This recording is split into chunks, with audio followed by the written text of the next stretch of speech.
Do you all hear me? Yes. Does it work?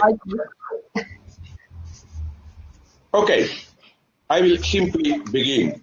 It may surprise you, but I don't want to give a systematic overview of what I've said. I will just, to make it more dynamic, already include some constructive, non-aggressive replies to what you said. First, my title, my topic was Material Existence of Ideology. I think this topic is more than ever crucial today, when it's fashionable to say that on the one hand we have new fanaticism, fundamentalism, on the other hand we have total post-ideological cynicism and so on. I claim that in some sense we believe more than ever today, but our beliefs are not to be sought in explicit ideological premises, systematical worldview, and so on, but in our very material practices. That's why I would like to mention the fact that I think 2 days ago, not a friend of ours, but a well-known person, Rumsfeld, you know, the defense secretary, died.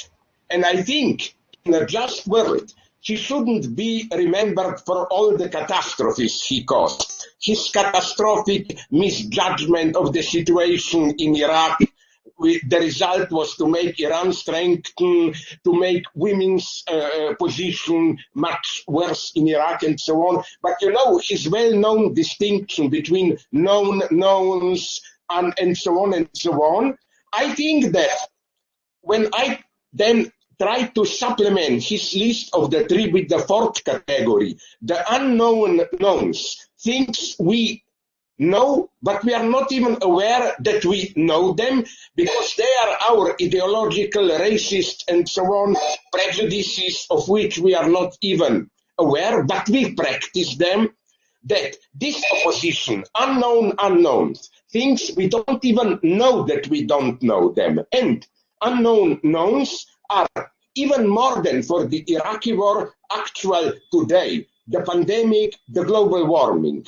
On the one hand, we discovered, and here I agree with my otherwise half enemy, Jürgen Habermas, who says that, apropos pandemic, it's almost more important what scientists learned about the virus. It's almost more important how much we learned that we don't know. And this is very important. On the other hand, unknown knowns.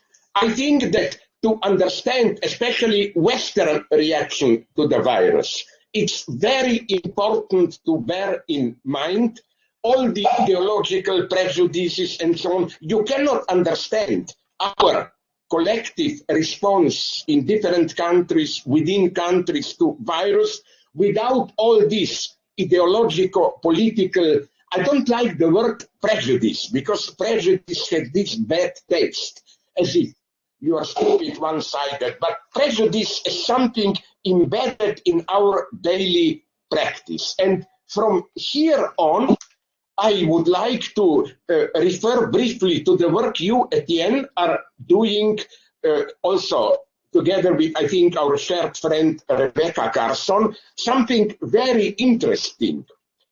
More and more, if we read Marx, we learn to what extent in the last years of his life he was preoccupied by the role of fiction, of necessary fictions for the normal reproduction of capitalism itself.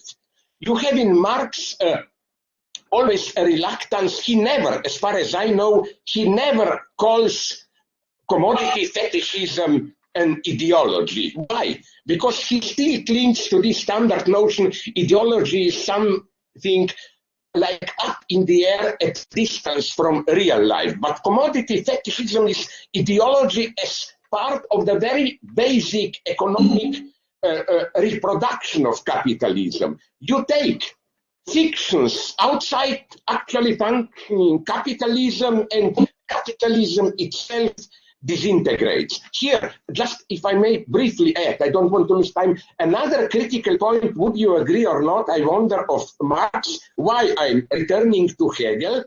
I think if we don't learn anything from history, but if we maybe learn anything from the 20th century, is that this basic Marxist hypothesis, how should I call it, that the working class proletariat organized into a party is a unique historical moment where we have a social agent which does something, and from its theory also knows exactly what this agent is doing. So that we get in the proletarian revolution the first self-transparent intervention into history. I'm here a Hegelian. I think Hegel is here even more materialist than Marx.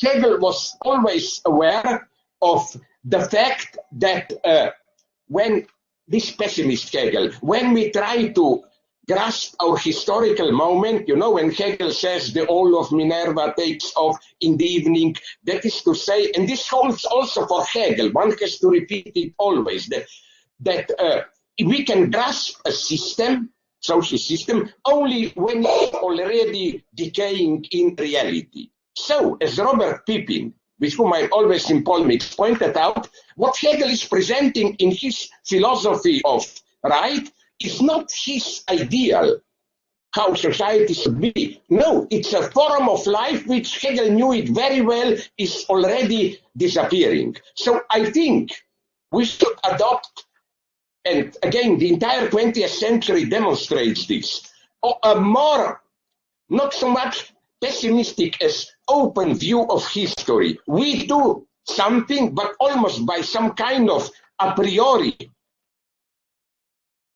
structure, we should always count that our act will lead to imprevisible consequences and so on and so on. So every revolution in this sense has to be repeated, has to repeat its own, has to deal with its own catastrophic consequences. Now, just briefly, I will stick to my allotted time.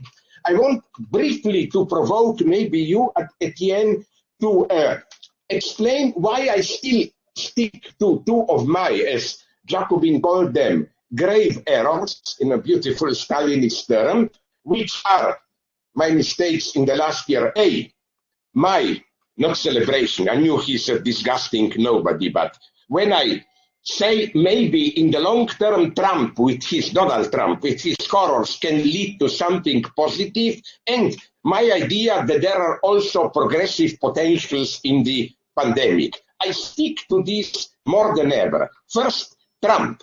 Don't forget that the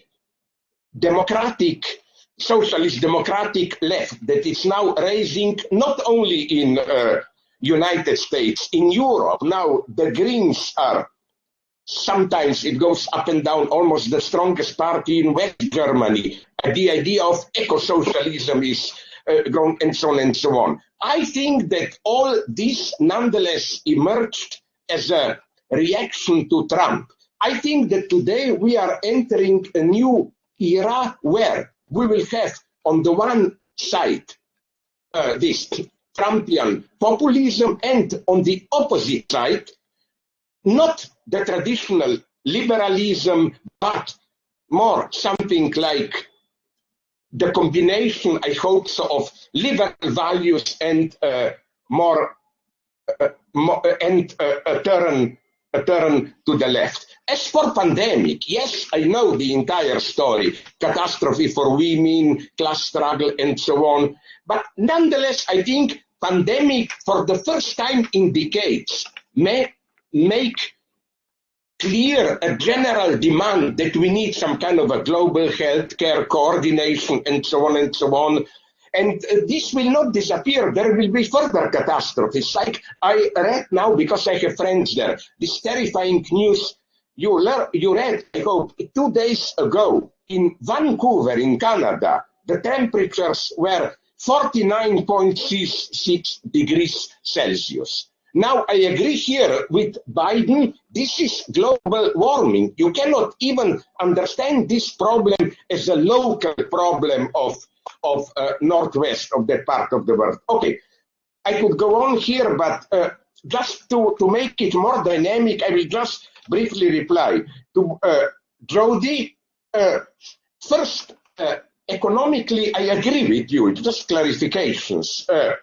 Neo-feudalism, economically, do you agree or not? Because this is my limitation. Till now, I followed the idea of some Italian guys that the key to this neo-feudalism in very brutal basic economic terms is what they call a return from profit to rent.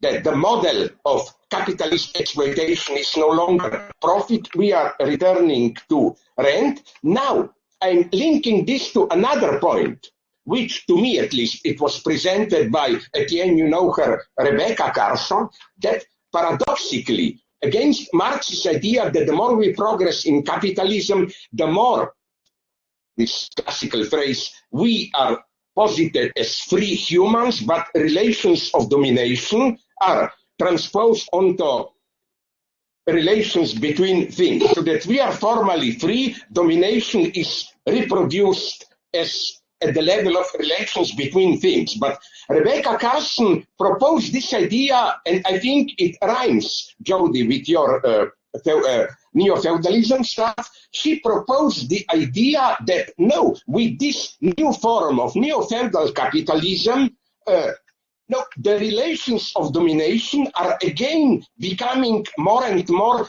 direct interpersonal relations of domination. It's no longer we are free individuals, domination is out there covered up in object relations and so on and so on. Now, at the end, would you agree or not? I absolutely, with what? I absolutely accept your point about the importance of this anthropological dimension. The way I understand it, I just wonder if you see a place for my type of reasoning here, is that not only the pandemic, but also the other crisis, which I think is looming. I even wrote a short book on it. The so-called prospect of a wired brain. Direct contact between our brain, our psychic life, and a digital network, and through this direct extra-sensory, how to put it, direct mental contact with other people, so-called singularity and so on. It's an ideal, but we are coming very close to realize it in some primitive forms that this perspective and even the pandemic also are not just political, social problems. They raise, and I take this very seriously, they raise the problem of, are we still human? What does it mean to be human today? Like, if we will be able to directly, mentally communicate without language, what does this mean for our being human? Or we all know how, even with the pandemic, when we were forced to lock down, isolate, and so on, some of the common protesters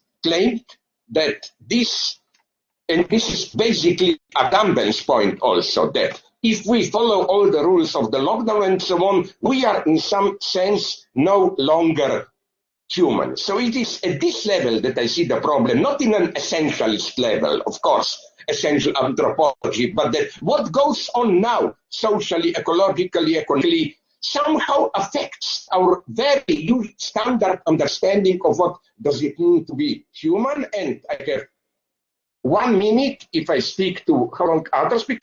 You, Jacqueline, you know what's my problem here? I totally agree with what you said.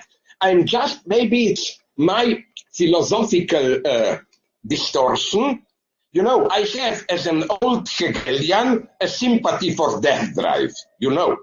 And what I would just say that death drive is also, if we read it in link with Hegel's notion of self-relating negativity and so on, death drive also means I'm able to step out of the egotistic calculation of survival, profit, and so on, it's another name, almost I would say, for another name for sovereignty. So, Jacqueline, would you agree or not? I don't want to go into philosophical details now, but would you agree or not that all these destructive, violent effects of death drive emerge most forcefully precisely when death drive, instead of being openly assumed, is masked as a form of singular collective egotism.